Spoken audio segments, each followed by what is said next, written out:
In the United States, the Democrat camp has been rocked by allegations which may well prove that its candidate Joe Biden has been lying. The New York Post has published damning emails found on an old computer once owned by Biden's troubled son, Hunter. On Wednesday, the New York Post published an apparently scandalous scoop driven by Trump's senior henchman, Rudy Giuliani, featuring all the usual suspects. Hunter Biden, mysterious emails, Ukrainian businessmen, ... But the story did not quite land as thunderously as Giuliani may have hoped.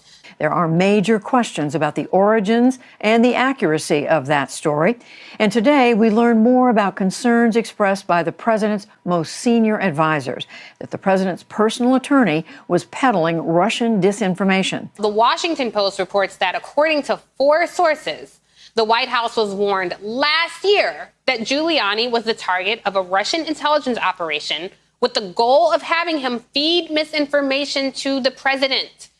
This is an example of Steve Bannon giving a tip to a New York Post reporter, Rudy Giuliani, handing over a bunch of documents, the New York Post putting it on the front page, and then Fox running with it for days on end, creating this appearance of a scandal involving Hunter Biden. There are fears that what Giuliani is now pushing here in the United States could actually be part of Russia's latest and very massive disinformation campaign in the U.S. presidential election. Massive indeed, Wolf. This entire thing is so obviously a Russian plot.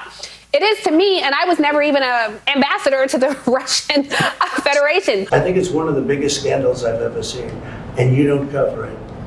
You want to talk about... Well, because it can't be verified. You want to talk about insignificant things. I'm telling you. Of course it can be verified. Excuse me, they found the laptop. Leslie. Back then, it was Clinton campaign chairman John Podesta whose emails were stolen and then dribbled out in the last month of the race. This time, it's a tabloid newspaper dribbling out emails, purportedly swiped from Vice President Joe Biden's son. Well, we know that this whole smear on Joe Biden comes from the Kremlin. But clearly, the origins of this whole smear are from the Kremlin.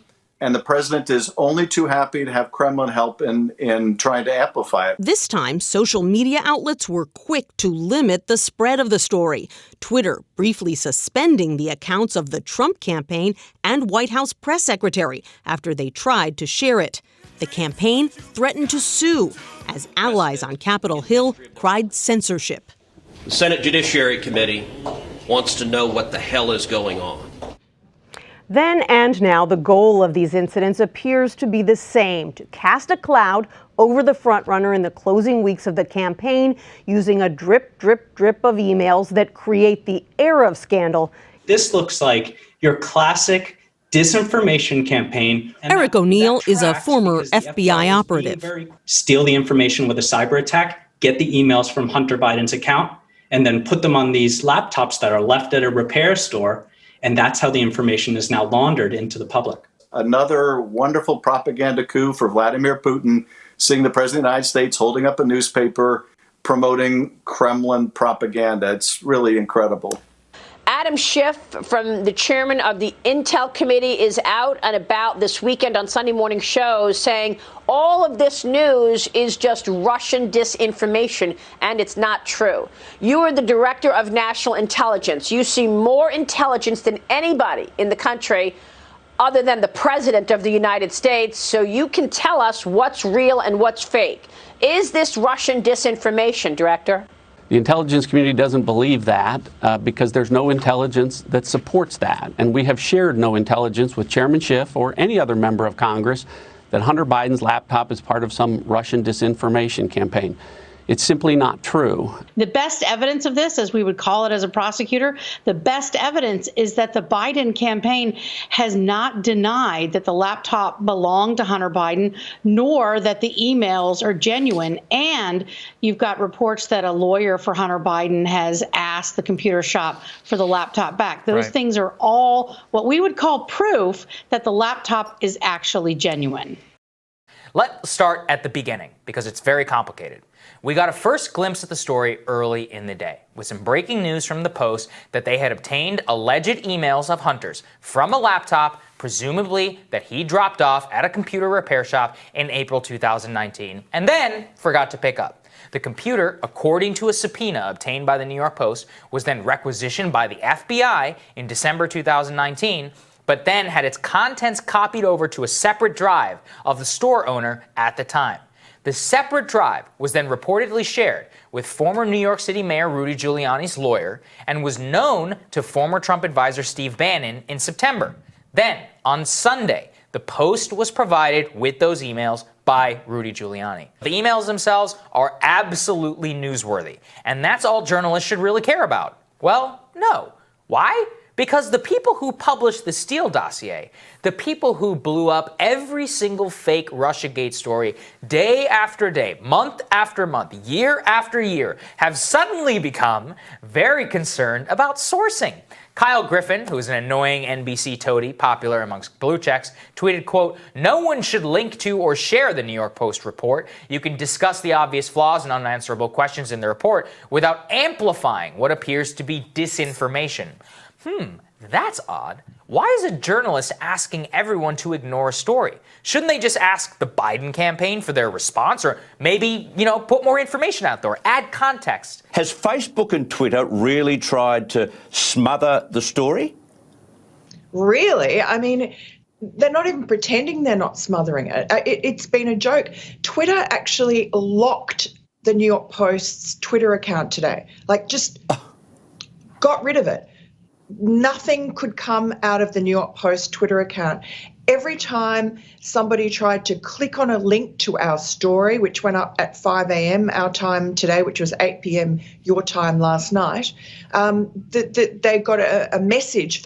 Initially, there was a message saying that you cannot click on this link because it's malicious and damaging. And then after a while, Twitter changed that to that you actually could eventually find this link, but you got a message telling you that it could be malware or it could be hacked material, so on.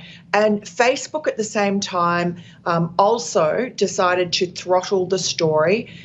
They said that they were removing it and they were going to fact check it before they allowed it to be widespread on their platform. The Post's columnist Miranda Devine, you may have heard of her. She's got a new book out. It's called Laptop from Hell, and it alleges that the president sought a 10% cut from a deal with Chinese government-linked energy conglomerate CFEC. Now, the deal, according to the book, also involved Hunter Biden, as well as the president's brother, Jim Biden, along with business associate Tony Bobulinski. Now, excerpts from that book, published today by the Post, also detail what appears to be, according to the author, strong evidence of international influence peddling. There also appears to be evidence from the laptop that Joe Biden himself benefited financially from these deals. However, the White House has repeatedly shot down the allegations, even referring to them as Russian disinformation at one point. Vice President, how many times have you ever spoken to your son about his overseas business dealings? I've never spoken to my son about his overseas business dealings. I have never discussed with my son or my brother or anyone else anything having to do with their businesses, period. The company Burisma was paying Hunter Biden over $83,000 a month to sit on its board. The day after the meeting, a Burisma exec emailing Hunter, writing in part, quote, "Dear Hunter, thank you for inviting me to D.C. and giving an opportunity to meet your father." I think the top line is that Joe Biden lied to the American people during the campaign when he said that he knew nothing about his son Hunter's overseas business dealings. There is evidence galore on this laptop of multiple meetings that Joe Biden had when he was vice president with Hunter Biden's business partners from overseas, from Mexico, from China, from Russia, from Kazakhstan. It's a great problem in America because our elites have become corrupted to such a degree that having this conversation would be impossible on a number of networks because their owners wouldn't tolerate it. Despite more revelations from the laptop from hell, we now know that the Communist Chinese used Hunter Biden to help with high-class business introductions for Chinese Communist Party-linked energy company, one of the largest energy companies in the world and a direct arm of the CCP. In exchange for his services, Hunter was reportedly rewarded $10 million a year and a shiny $80,000 diamond on top.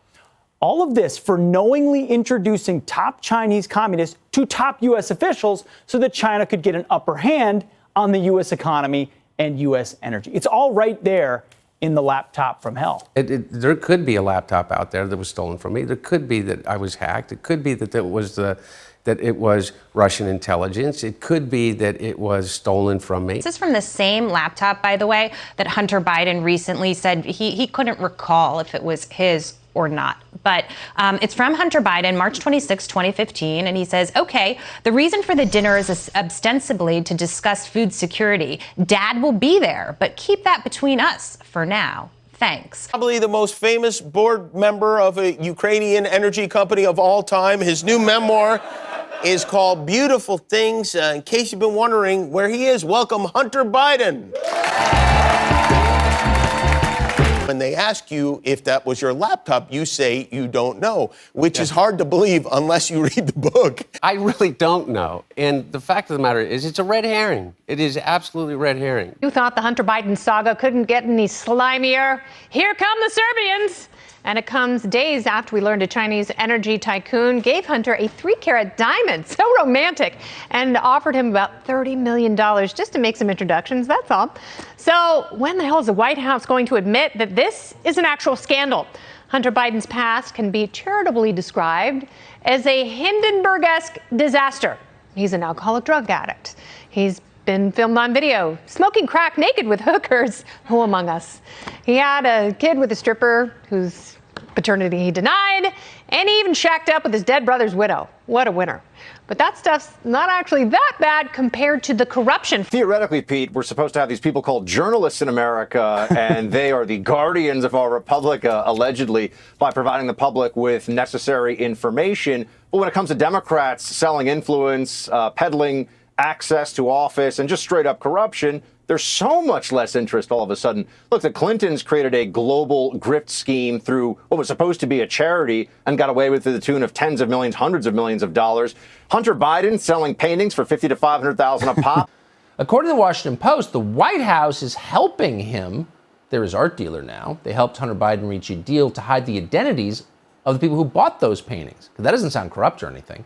Having meetings with senior Chinese Communist Party officials and promising access to the top policymakers in this country. That's just the price of doing business for Democrats, I guess. Pete, remember what we knew 13 months ago before the presidential election? We had an eyewitness, Tony Bobolinsky. Yeah. We had actual physical evidence. We had the emails and the laptop, and we knew that the FBI had him under investigation. But 50 people from the intelligence community told us all it was Russian disinformation. What a joke that was. We needed some real journalism about 13 months ago. This censorship of this very genuine and important reporting in the weeks before the election is the gravest assault of them all, because it was designed to manipulate the outcome of an election.